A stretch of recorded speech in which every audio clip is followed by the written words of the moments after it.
Now that we have an idea of what the concepts are behind the two more simple rigs, let's take a look at the concepts behind this arm rig.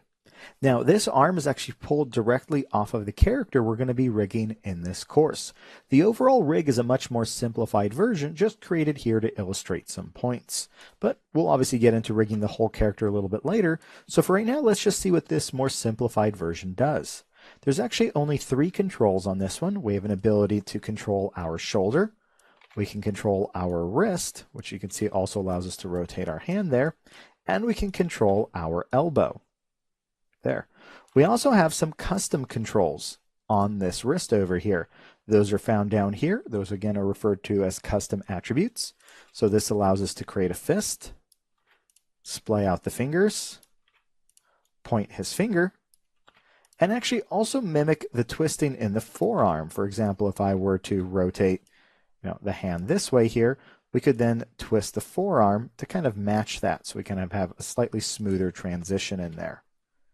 So that's really all this arm rig does. Again, it's a relatively simple one. I'm going to go ahead and put it back to its default pose just by zeroing all of these out. Let's go ahead and do the same with the elbow here. And looks like this one's already at its default. So the point of this clip is not to show you how this arm rig is built and have you build the same rig. That's of course the point of this entire course, is we're going to go through that step by step. But rather I want to show you the concepts behind how we actually rig a character, in this case a part of a character. So I have a few things hidden away in here. I have some joints hidden away, and I have some IK. The IK is just this little one crosshair you can kind of barely see in there. So what do we actually have in here? Well, this breaks down into 4 separate elements. We have geometry, which is the geometry for our skin, in this case our arm. We have joints, which are right over here. Also the wrist joints over here. Let me actually grab those right there. Sometimes a little tricky to select things in here when we have a lot layered together. So the joints are just kind of what they sound like. They're the joints or the bones, very similar to the way the joints or bones work in our own human bodies or even in animal bodies. So we typically have them created in the same places where we would want movement in the real life body. Sometimes not exactly accurate. You can see we have one right here, but we'll talk all about joint placement a little bit later. So again, we have our skin or our mesh, we have our joints, and then we have our controls, right? These are what we grab to actually create our animation. This is what we would keyframe. However, between those controls and the joints, we have, on occasion, not always, something called IK. In this case, it's called inverse kinematics, and they're used to drive this elbow. So it's kind of like a shortcut.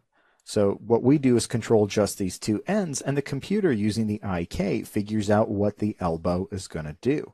And again, that's something we're going to look at in a lot of detail later on to see how we can set that up. So those are kind of the big building blocks. And then the one you don't really see here, we just kind of almost take it for granted if we don't really have much rigging experience, is the skinning stage. The skinning stage is when we actually connect these joints to the actual skin. That's what actually helps it to form. And we're going to go over that in detail as well. But those are the kind of overall building blocks that we have here. So if we were to actually take a look at this, though, in our outliner, it can be a little bit daunting. If I kind of shift-click that to open it up, there's actually quite a bit going on in here. However, that's the whole point of learning step by step. We'll actually see how we can create each one of these individual nodes, each one of these objects, and slowly build it up so that we get the same type of functionality. However, for now, let's just take a look at the basics of this. We have this overall creature arm rig, which is just meant to kind of hold the overall rig in one node. Within there, we have our global control and a mesh node. The mesh node holds the mesh. The global control holds all of the controls, and this is what we could use to, for example, scale the rig. So being able to scale your rigs is a very important part of rigging and something we're going to pay a lot of attention to in this course. Inside of that global control, we have a few separate groups. We have joints, controls, and the IKs. And you can even see within those joints, we have separate sets of joints. If we were to kind of open all of that up, you can even see on occasion we have constraints in there. But you can see that in the end, it's actually not too dissimilar than what we saw with the other two rigs. While there's a lot more going on here, we have kind of the same goal. We're trying to separate out our rig from our geometry, or in this case, this creature arm mesh. That way, we can keep all of this rigging, we can always animate it, and still, through some methods later on, be able to swap out this arm for, let's say, a more detailed one.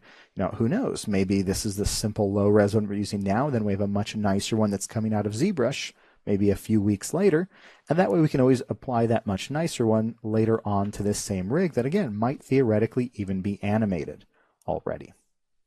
So that's kind of a basic look at this ARM rig. Again, don't worry if you feel like you can't really go in here and build it yet, and that's because we haven't discussed how to build it yet.